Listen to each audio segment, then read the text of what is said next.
Pada satu hari, bosku telah berjumpa dengan seorang wanita cantik dari negara Mongolia. Wanita cantik itu akhirnya dilantik menjadi penterjemah kepada urus niaga pembelian kapal Scorpion di Perancis oleh bosku. Ketika itu bosku adalah timbalan Perdana Menteri dan bekas Menteri Pertahanan. Bosku menjadikan wanita cantik itu sebagai orang tengah dan penterjemah untuk pembelian satu kapal Scorpion yang bernilai lebih 4 bilion ringgit di negara Perancis. Malah bosku berjanji dengan wanita cantik tersebut,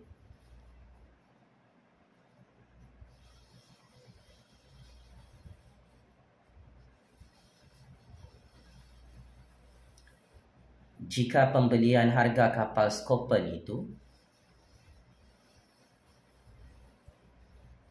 bersesuaian dengan ketetapan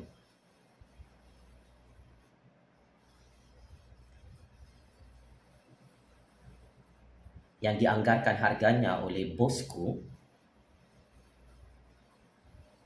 maka wanita Mongolia yang sangat cantik itu akan dapat komisen $500,000.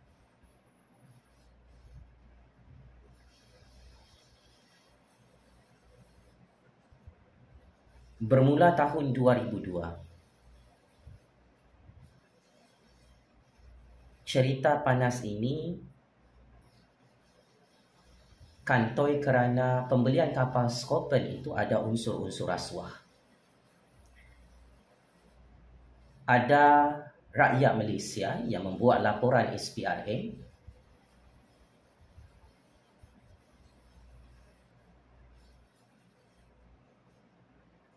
bosku dapat duit tepi, duit under table membeli kapal selam di luar negara, iaitu kapal selam Scorpion di Perancis yang turut disiasat oleh kerajaan Perancis ketika itu.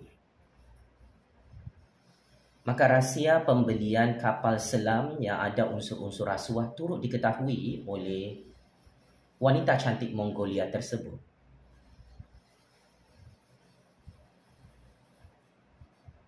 Setelah itu,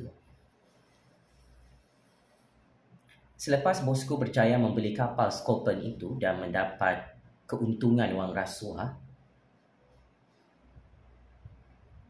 dengan deal pembelian kapal Scorpion yang dianggarkan 4.67 bilion ringgit, bosku memungkiri janjinya dan tidak membayar wang komisen kepada wanita cantik Mongolia yang dilantiknya sebagai penterjemah.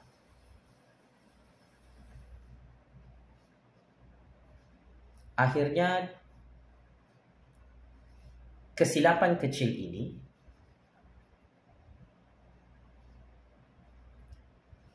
membawa kepada satu tragedi pembunuhan yang cukup tragis.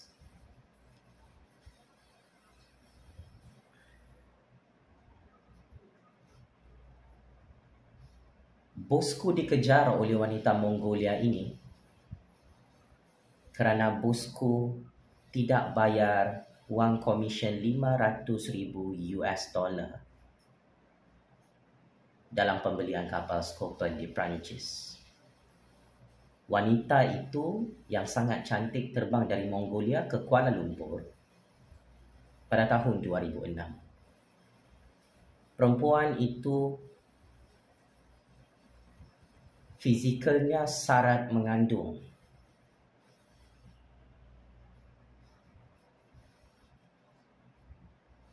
Tetapi wanita itu adalah single mother. Maka timbul persoalan, siapakah yang membuatkan wanita cantik itu mengandung? Berdasarkan maklumat sulit panas, seorang bekas polis Special Branch, bekas polis SB,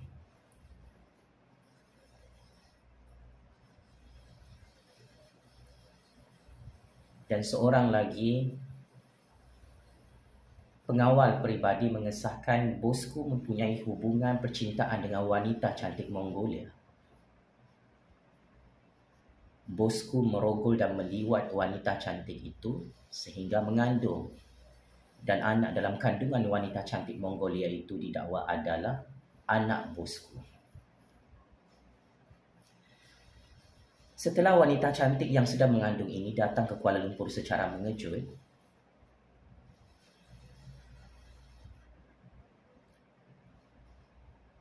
beliau terus membuat laporan polis bahawa beliau akan dibunuh dalam Malaysia. Akhirnya, pada 19 Oktober 2006, jam 10 malam, beberapa orang telah diarahkan oleh bosku untuk menculik wanita cantik Mongolia yang sedang sarat mengandung. Bosku memanggil seorang bekas polis SB bernama Azila Hadri untuk melaksanakan dan menjayakan misi operasi khas membunuh seorang wanita cantik dari Mongolia. Siapakah wanita itu? Wanita cantik yang sarat mengandung itu bernama Aung Tantuya Sharibu. Setelah seorang bekas polis SB menemui Aung Tantuya,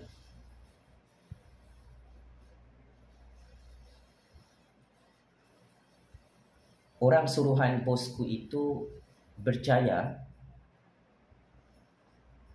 menangkap dan menculik Aung Tantuya di waktu malam.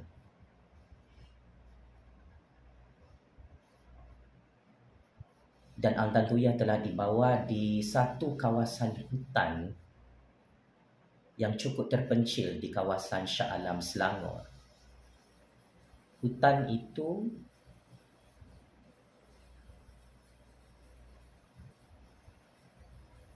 dimasuki dalam keadaan tanah berlecak,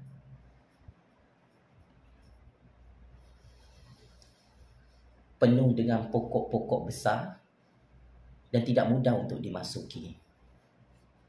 Dan akhirnya pada malam itu, bosku memulakan rancangan untuk membunuh Aung Tantuya Sharibu dengan mengarahkan bekas pengawal keselamatannya, pengawal peribadinya, iaitu bekas polis SB Azila Hadri, untuk menghilangkan dan menghapuskan wanita cantik yang sarat mengandung bernama Aung Tantuya Sharibu. Ketika itu bosku menjadi timbalan Perdana Menteri dan merupakan Menteri Pertahanan. Dan ketika itu bosku sedang melobi untuk menjadi Perdana Menteri. Maka bosku sangat bimbang, wanita cantik Mongolia itu akan membocorkan semua rahsia bosku dalam skandal rasuah kapal Scorpion dan skandal seks bosku yang mempunyai anak luar nikah bersama seorang wanita cantik dari Mongolia bernama Aung Tantuya Sharibu.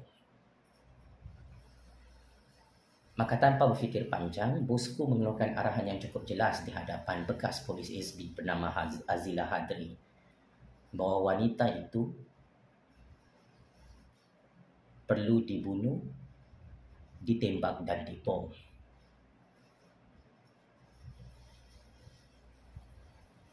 Azila Hadri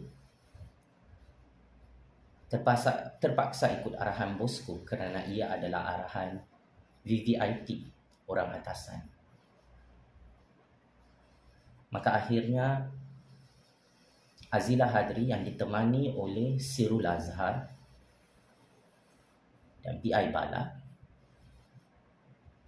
terpaksa menembak Al-Tantuya Syaribu di tengah-tengah hutan pada jam 10 malam sehingga jam 1 pagi 19 Oktober 2006. Paling sadis, isteri bosku ada berada di tempat kejadian dan seorang kolonel tentera memasang alat bom di badan Al-Tantuya. Sebelum Al-Tantuya dibom, kepala Al-Tantuya ditembak sehingga wanita Mongolia yang sedang mengandung itu terkencing-kencing dan merayu untuk jangan dibunuh. Tetapi akhirnya bosku bersama istrinya dan orang-orang yang mereka upah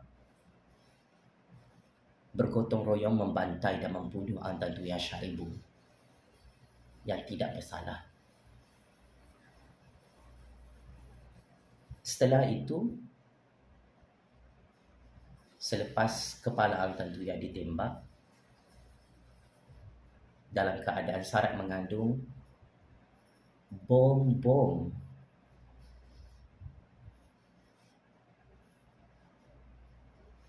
yang fungsinya adalah untuk meruntuhkan satu bangunan digunakan untuk hilangkan jasad mayat Al-Tantuya di tengah-tengah hutan tersebut. Dan Al-Tantuya berjaya dibom selepas itu bersama anak di dalam kandungannya. Ini adalah kisah benar, kisah seram, kisah mengerikan. Bosku bersama istrinya membunuh dan membom Sifu Al-Tantuya Syaribu dalam Malaysia. Skandal pembunuhan ini sampai sekarang bosku dan istrinya tidak berani saman fitnah sesiapa, termasuk bekas-bekas polis SB yang mengkantorkan mereka berdua berkomplot bersama keluarga mereka membunuh Al-Tantuya Syaribu. Motif pembunuhan ini adalah bagi memastikan bosku berjaya menjadi Perdana Menteri di Putrajaya.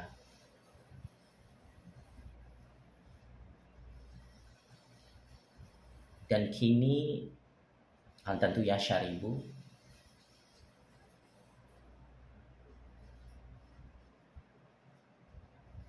masih menjadi sebutan nama beliau di dalam Mahkamah Malaysia maupun di seluruh dunia. Pembunuhan ini sudah berlangsung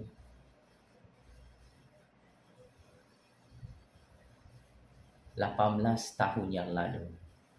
Dan inilah wajah sebenar bosku. Mereka suka membunuh sesiapa sahaja yang menghalang kuasa mereka, yang mengkantorkan mereka merompak, yang mengkantorkan mereka buat kejahatan. Setelah bosku menjalinkan hubungan sulit dengan Al-Tantuya Syaribu, merogol dan meliwat serta main trisam bersama rakan baik bosku di luar negara, akhirnya wanita cantik Mongolia itu seperti habis madu sepah dibuang, dibunuh dan dibom oleh seorang mastermind pembunuh berseri bernama bosku dan istrinya. Kini karma sudah tiba. Bosku tidak dapat menutup skandal pembunuhan berprofil tinggi yang paling kejam di dunia ini. Bosku sedang menjalani hukuman penjara di dalam rumah banglo penjara Kajang.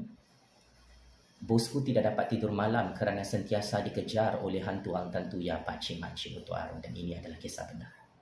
Atas dosa-dosa besar bosku bersama istrinya membunuh dan membom Sifu Al-Tantuya Syaribu, sehingga hari ini hidup bosku dan istrinya tidak tenang dan tenteram dan tidak dapat tidur malam.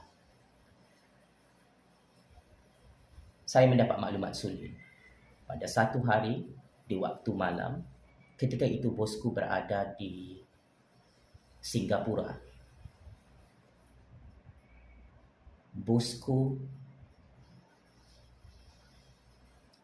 menangis tak dapat tidur malam kerana terbayang-bayang roh hantu Ang Tan Tuyah. Rest in peace, justice for Ang Tan Tuyah Sharibu. Kisah pembunuhan ini adalah pengajaran kepada kita semua bahawa saya dan anda semua boleh dibunuh dan dibom oleh bosku, oleh isterinya dan orang-orangnya jika anda tidak berani berkata benar di hadapan pemimpin perompak, penyamun, pembunuh yang sangat zalim ini, Pakcik-makcik Otoharu. Saya adalah antara rakyat Malaysia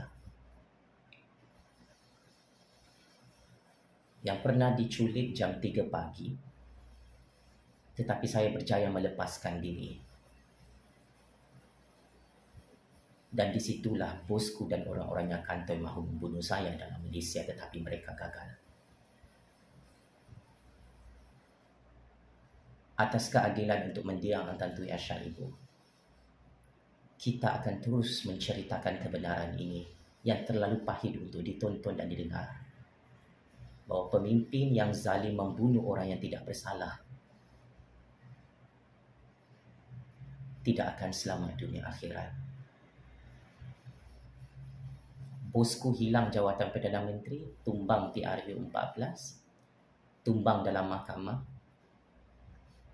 dan bosku meringkuk dalam penjara Kajang sehingga bosku malu mahu berjumpa dengan seorang bekas polis SB yang dikambing hitamkannya bernama Azila Hadri yang masih hidup sehingga hari ini dalam penjara Kajang. Kepada bosku, bertaubatlah dan kembali ke pangkal jalan. Dosa besar yang dilaknat oleh Allah membunuh seorang manusia, ibu mengandung yang tidak bersalah ini, adalah perkara yang dilaknat oleh Allah Subhanahu Wa Taala. Belum terlambat untuk bertaubat dan mengaku salah. Bosku adalah Tok Dalak bersama isterinya dan keluarganya kantoi bersekongkol dan berkomplot membunuh dan membom Ang Tan Tuyah Sharibu dalam keadaan mengandung, dan anak dalam kandungan itu adalah anak bosku. Allahu Akbar, Allahu Akbar, Allahu Akbar. Allah Maha Kuasa, bosku tidak ada kuasa untuk tutup kebenaran ini.